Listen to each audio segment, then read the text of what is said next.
listen to us. She could no longer deny that this infiltrator was a real threat. She decided to take everyone in, on her terms.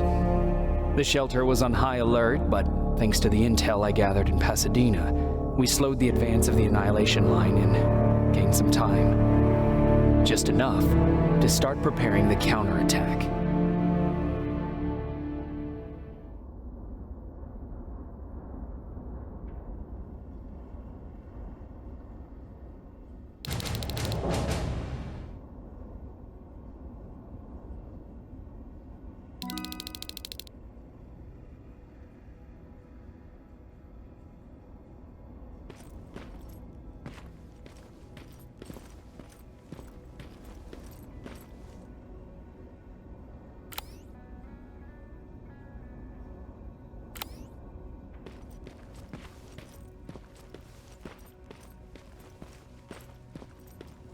Sergeant? At ease.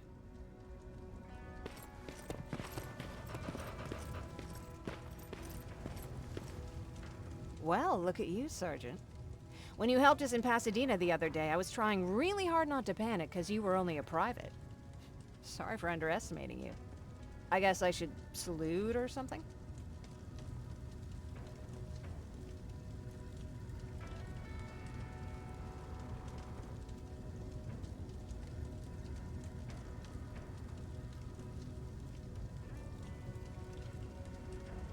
How's Patrick? Every day a little better. Aaron says he'll be back on his feet in no time. She's done a great job with him. I wish I could repay her somehow. It just doesn't seem that she needs anything. Getting ready for another scavenging run? No, I just came out here to catch my breath. Baron is giving us the entire evening off, believe it or not. Doesn't sound like her. I need to report to Baron.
Rivers, DN 46890. The commander is expecting you in the control room, Sergeant.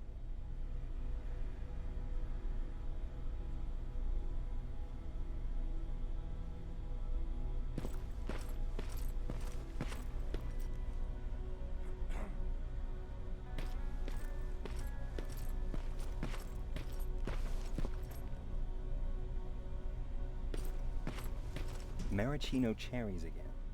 Where do they keep finding this shit? I don't get it. How did they bring that buggy down here?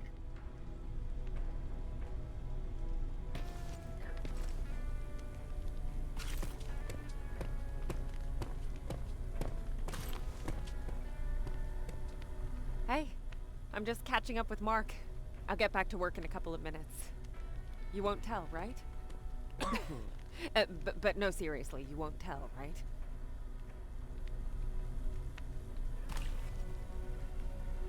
I'm going out soon. I haven't made my daily quota yet. I still have 3 more rats to catch. If you see one, let me know, okay?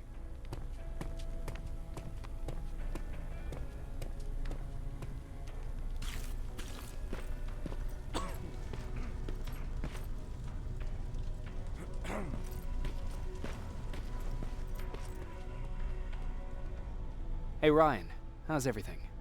Exactly as you would imagine. Baron's keeping me busy. They weren't kidding when they said she's a hard ass.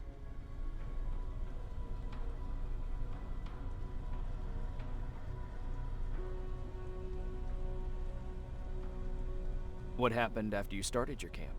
Honestly, not that much. At least not in the beginning.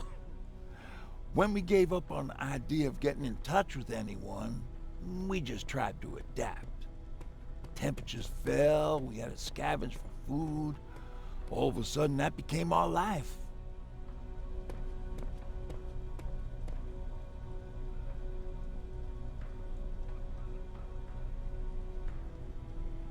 When did you first hear about Skynet? Oh, that came years later. We did hear some rumors about robot warriors, but you must understand how crazy it sounded back then. And that wasn't even the most insane story out there. My favorite one was about the radioactive squirrel zombies. Well, I know how stupid it sounds, but we managed to have fun in our little commune. I still had my guitar with me. We talked a lot about how we're gonna be famous, because we're the only living band in the world.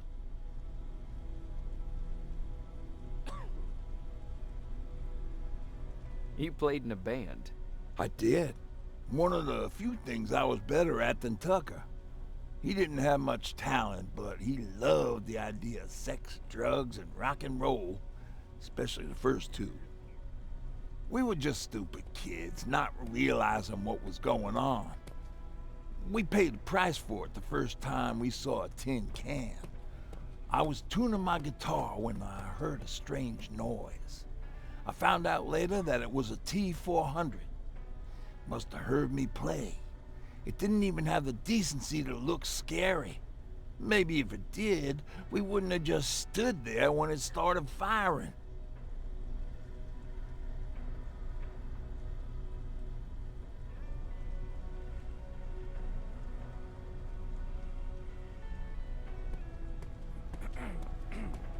What did you do?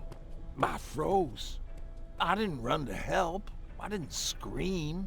I didn't even move. I just stood there, like a coward. A tin can got Tucker with a single bullet. Bam, just like that. 7 other people died before we finally destroyed that thing. Ironically enough, I was the one who delivered the final blow. Safe to say, it was the beginning of a new era.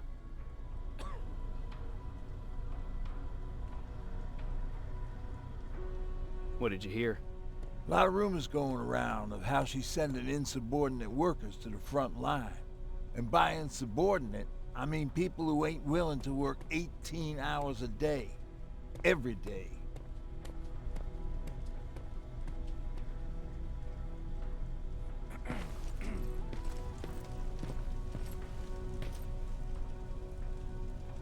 Do you need anything? Can I see your hardware?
Are you all right? Me? Honey, I'm about the most well-adjusted person in this goddamn place. It's the others you should be concerned about.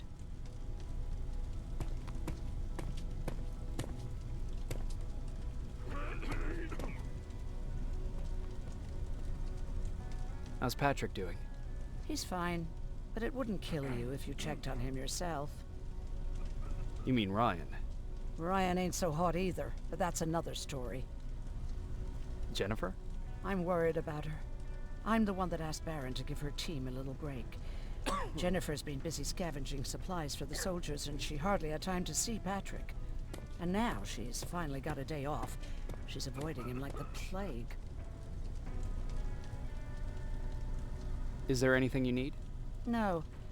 I have to say, the Resistance is pretty well supplied. Don't tell me you miss running errands for me. I don't believe that for a second. And what about something other than medicine? Honey, I'm not shy. I'll let you know if I need anything, okay?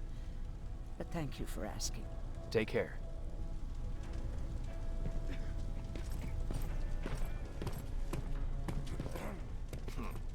It's getting more and more crowded in here. Yeah. Just means more mouths to feed.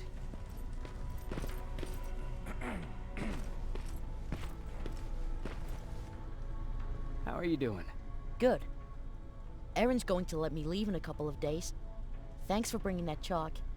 I've been drawing a lot. I'd be so bored without it.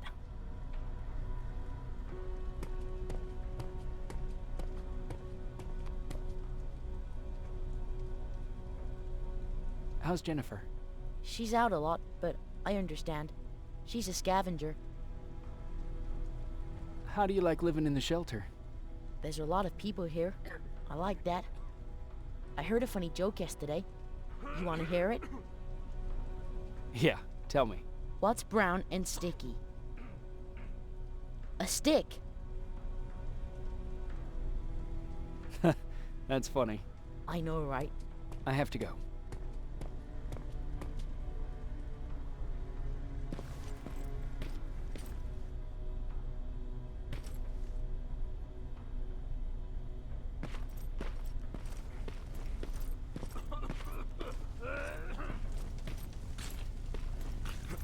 Alvin lost his spider scout again. Man, I saw it crawling through the shelter earlier. Almost gave me a heart attack.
You wanted to see me? You're finally here. Good. I have a special task for you. I want you to head downtown to check on the doctor. Doctor? Alvin. He's out there making sure that our defense systems are working properly. Ever since we went radio silent, I had a small team of trustworthy messengers maintaining communication between our outposts. They haven't returned, so I want you to go downtown and see why that happened. Could be nothing, but Connor doesn't want any hiccups while he's up there in North Division preparing the attack on Skynet's central core.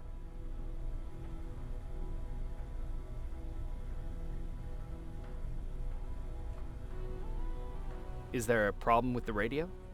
The Annihilation line is within spitting distance of downtown. We suspect that Skynet will be intercepting all transmissions from that location. So for now, we're going radio silent.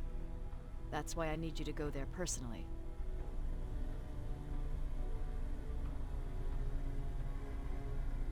If you don't mind me asking, how did you end up here? Excuse me if I act a little surprised, Sergeant. But no one in here thinks it's wise to ask their superior personal questions. But since you did, I'll humor you. So, how did I get here? The same way you did. I was born, raised, and given a gun. We don't really have a say in what we do we? Or do I assume too much? Was it any different for you? Why do you fight, Sergeant?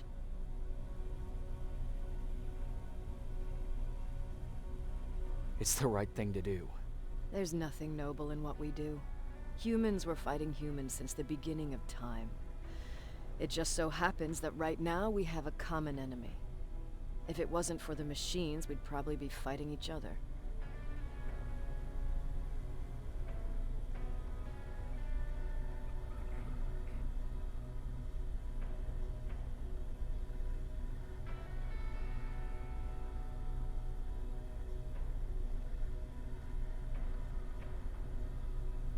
That doesn't mean we should give up and stop fighting. No, it doesn't. I'm just warning you. Don't hold your breath waiting for all this to be over. There will always be another war. Besides, I'm not a fighter.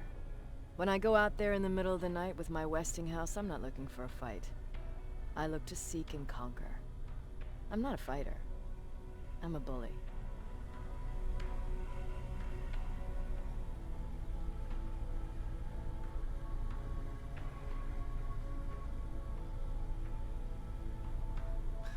Who wants to be a bully? Believe me, there will come a time when you'll become whatever you need to be to survive. No one ever stands up to bullies. But I have to admit, it has its downsides. One of them being that no one ever asks me a personal question. At least not since Perry died. So congratulations, Rivers. Takes guts to stand up to a bully. I guess since your promotion, you got a little more cocky. Good for you. Central Core? Skynet's main reactor. The source of all their power. We shut down the Central Core, we shut down Skynet. Connor's preparing the attack as we speak. So you understand we can't have any critical complications at this stage.